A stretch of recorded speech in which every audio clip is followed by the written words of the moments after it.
Mate, you are looking old. At least you got makeup on. Yeah. Fucking hell.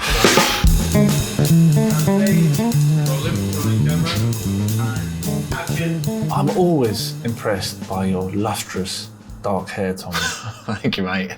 But it doesn't hide the fact that you are quite old, which brings us seamlessly onto our drink of the day. That's very clever. See what you've done there? Old Tom Gin. And you're saying I'm old. But you still look great. Thank you, mate. Yeah. As do you. Thanks. You silver fox. Thanks. And we are having Old Tom Gin. It's lovely. It's lovely stuff, and it's a very different style of gin to something like a London Dry. Yeah. London Dry. Doesn't have to be made in London. It doesn't, and it just means it's made in a specific way. So it's distilled, and then you can't add anything after. No. Old Tom Gin, you can add something after. Any old nonsense. Well, yeah, but mostly they'll add a bit of sugar. Right. And this is because back in the day, during the gin craze, in the early 1700s, where people were making gin all over London and they were drinking, it was a bit of a mess, wasn't it? Where people were drinking a pint of gin a day, a week, or maybe a day. It was bad. Too much. It was too much. But the gin was really bad, and they were making it cheaply, and they were bulking it out with all sorts of nasty stuff, weren't they? It was sort of wee.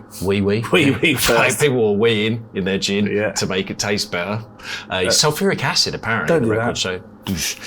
And so they would add some sugar and or maybe other fruits and things to make it palatable. Yeah. And that's where we get the Old Tom.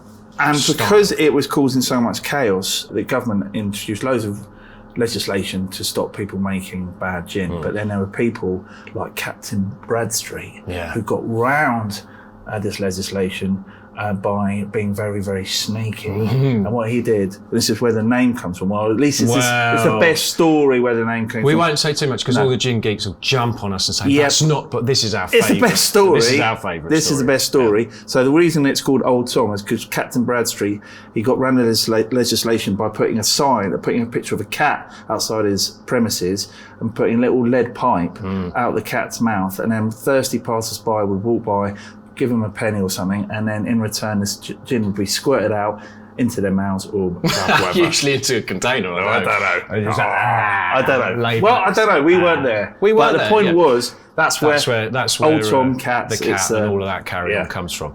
It is a great style of gin that's enjoyed a bit of resurgence thanks to the ginaissance that we're going through at the moment. Yeah. So we've seen it come back. We're having Boatyard Old Tom Gin. We love the Boatyard Distillery over in County. We were over there earlier this year. Fermanagh. Come on, mate. We were there near for 3 days. And Joe McGear, who's the distiller there, makes exceptional gins. With this, he's rested it in Pedro Jimenez casks and added a little bit of sherry as well, which is why we've got that beautiful colour.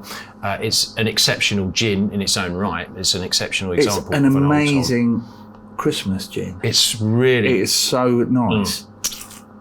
It's very drinkable. Figs, dried fruit. Oh! You've still got that juniper in there. It's banging gear. It's a bit more oily, a bit more mouthfeel. It is a gin, but it's like an entirely different kind of spirit in it as well. But it is great for a martini. Yeah. The martini...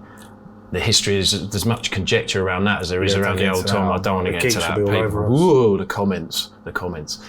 But it's thought to have come from the Martinez, some evolution of a Martinez. Made first in a Californian mining town? That's one of the fun stories. Probably, that might not be true. Allegedly. Yeah, but it comes from that drink, which was an Old Tom gin with some vermouth. And from that, we also seem to get the Manhattan stories as well as the martinis. And one of the earliest martini recipes on record uses an Old Tom gin. So if you are making a martini this Christmas, then we recommend using the Old Tom gin and something like this, which is, like you say, got a bit more of a spicy, it's so good. Warm. It's so good. From Northern Ireland, it's just such a lovely part of the world. And it's very good gear. Cheers.